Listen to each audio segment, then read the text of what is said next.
Grad advisors and faculty more broadly are the gatekeepers to our graduate success.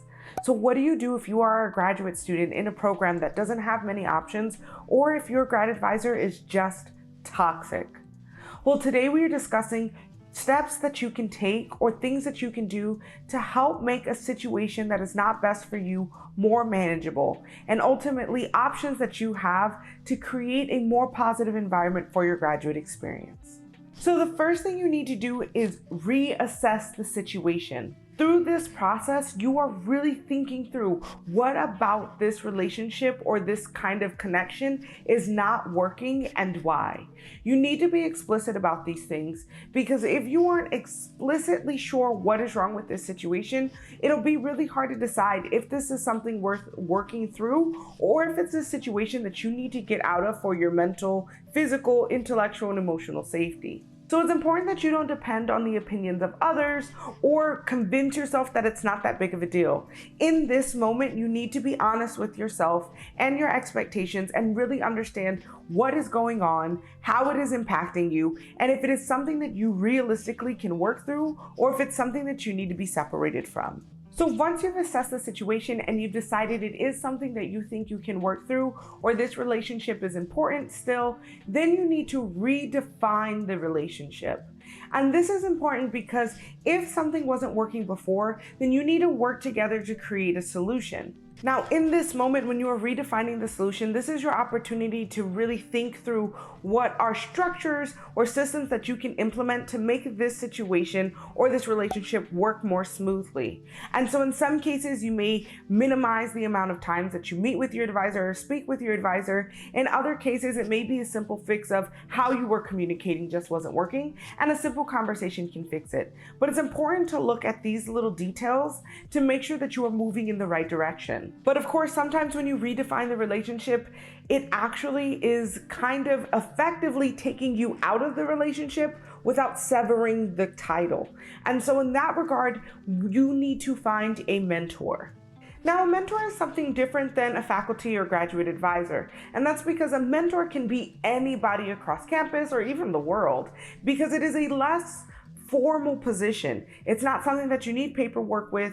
They're not going to do your administrative necessary things to progress through your grad program, but they will be there to support you and to guide you throughout your graduate process. And so in this way, by redefining your relationship and maybe moving your grad advisor to a more administrative role and finding a mentor that is able to help you more personally, intellectually, academically, emotionally, then you are able to kind of create new structures, or again, redefine your relationship in a way that you can create a balance where you can minimize the amount of time that you're spending with the advisor that may not be that helpful or may be toxic to you, while also getting the guidance and the care and the need and the support that you need. Now, if you have no idea how to find a mentor, how to reach out to faculty online, don't worry, I have videos that I will plug at the end screen that will help you do that. But I do want to reiterate that if your mentorship is authentic and real and consistent, then they can always step in and support you in more times than not. And so this could also include letters of recommendation. This can help with grant proposals or support,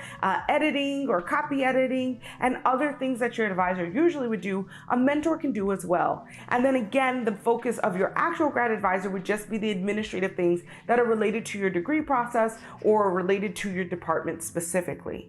Now, I do think it's important to say that most faculty or grad advisors are going to encourage you to reach out and find other faculty or mentors throughout the campus. And so it is a very common thing that happens. But I do want to warn you, or to just bring to your attention, you want to be aware of the politics of how you go about it. If you have a grad advisor or a faculty member that seems to be hypersensitive or controlling, then maybe making a mentor or finding a mentor and doing it in secret may be the best way to go, because your grad advisor may, do something to sabotage you, or may have some type of negative reaction or get their feelings hurt. In other cases, you may want to ask them, what do they think about mentorship? So it sounds like their idea, but it's just important to be aware of the personal politics that can lead or come out of you finding an outside mentor, because let's face it, you do not want to upset the person who has to sign off on your degree.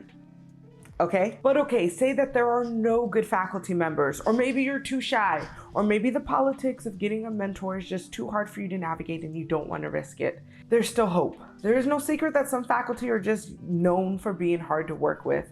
And if you are in a situation where you don't have too many options, then you're definitely not alone. And so the next thing that I would do to help mitigate this situation is to reach out to your fellow graduate students, especially graduate students that have had this grad advisor and have succeeded or are actively progressing throughout the program. By building relationships with graduate students, you can get support to navigate both the system that is your department or your degree, but also if you're reaching out or being intentional about which graduate students you're building relationships with, you can also get advice on how to navigate your advisor. And so by having a larger support system of people who are uniquely connected to your circumstances or aware of what's going on, you are able to figure out what is the hidden, pathway or the road to travel with least resistance to help you get to where you want to go. It's not fair that as a graduate student, you have to do all of this extra work, especially just because it's one person or maybe a small group of faculty that are making this process more difficult. Now, I say this all the time, but believe it or not, most things in grad school are not necessarily about being the smartest or what you know, but rather who you know and who is your support system. So if you are interested in learning more about the politics of grad school, definitely subscribe. If you found at least 2 things useful, hit a thumbs up so YouTube can share this video with others who may need it. If you need support with grad advisors, I would follow one of these videos in the end screen. And as always, your support helps a small YouTuber like me continue to grow. So thank you so much for watching, and I will see you next week.